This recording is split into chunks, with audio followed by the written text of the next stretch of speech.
St. Elmo's Fire, the first article your character publishes is The Meaning of Life, and it's on the front page. Of course it is. It was below the fold, though. So it was below the fold. Exactly right. Good morning and welcome to News Beast. We're here. It's a Tuesday. The election one month away. We've got Andrew McCarthy in the house. You might remember him from such films as But. He's promoting a new book, and now he's a travel writer. And Louise, good morning. Morning.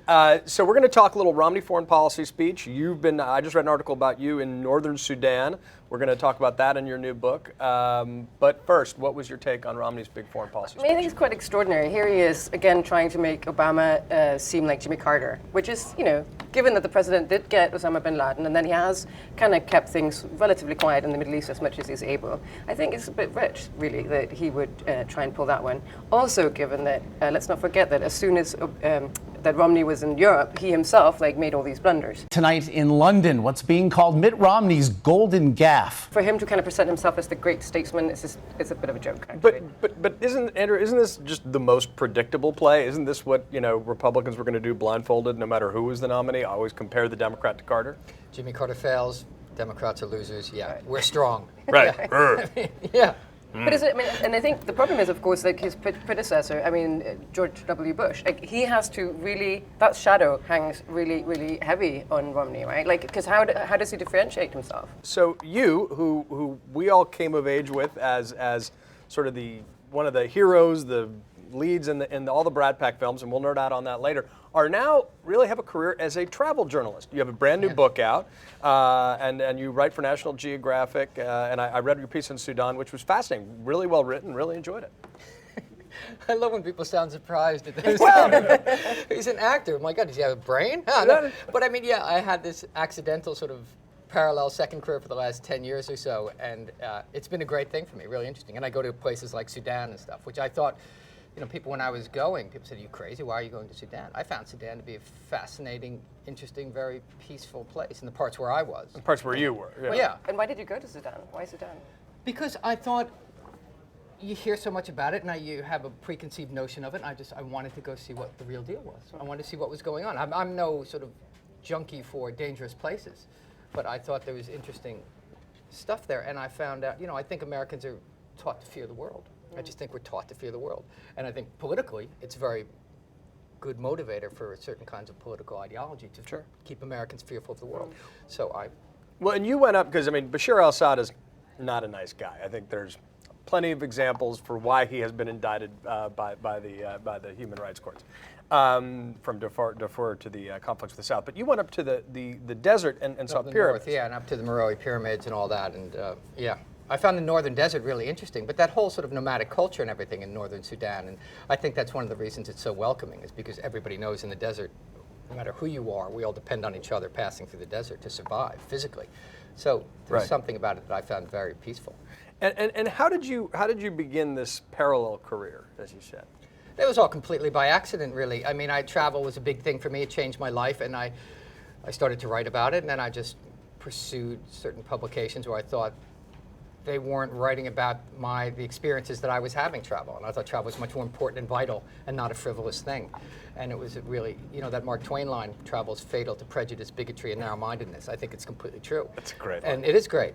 And I wasn't reading that, so I wanted to sort of, and my experiences were bigger than these kind of frivolous vacations you read about, so I wanted to explore that. And tell us about your new book. Yeah, it's just that. It's a combination. It's travel, but it's not. It's more of a personal memoir of coming to terms with sort of intimacy, I suppose, and finding that by leaving, the paradox of how do I get close to you, and I do it by leaving in a certain way. So it's about getting married, really, and how do I come to terms with that notion of together and yet keep separate. And the answer is travel to exotic, faraway places. Well, I do think people are a better version of themselves when they travel. I think you're more open, you're more accessible, and it changes us, travel. And travel changed me. Some people go and have coffee with the girls or go to the shrink. I travel, and it changes me, and I figure stuff out. I think anybody who becomes a citizen of the world is a better person. And that's what my experience was. So I wrote to try and solve that dilemma that I was having, a personal dilemma, putting it in a global context. Let's have a 2-minute nerd out on your earlier career, just because dude. Louise and I were talking about this. This is a big deal. I don't know how many damn times I saw John Hughes films growing up, but A lot. And the soundtracks in particular, whoever put those together is a genius. That was me. Well, you then, sir, are a this, genius.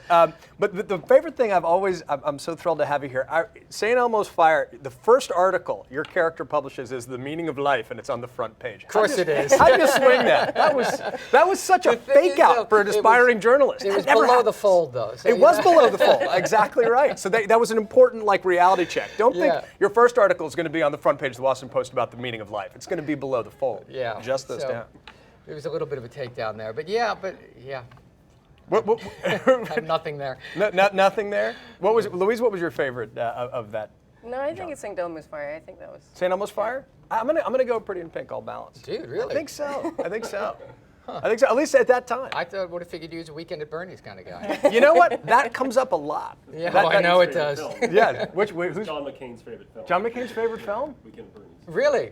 Wow. Wow, Didn't that see says a that lot, coming. doesn't it? Yeah. Since he- And and Breakfast Club. Wasn't in it? Breakfast Club. No, I know that. but I'm saying of all the genres, I was thinking about the music. Yeah, no, that's a good one. What's your favorite song from that whole genre? Oh, And what was your Jakers. favorite? I don't know. That song at the beginning of Lesson Zero I like. Chilly Scenes of...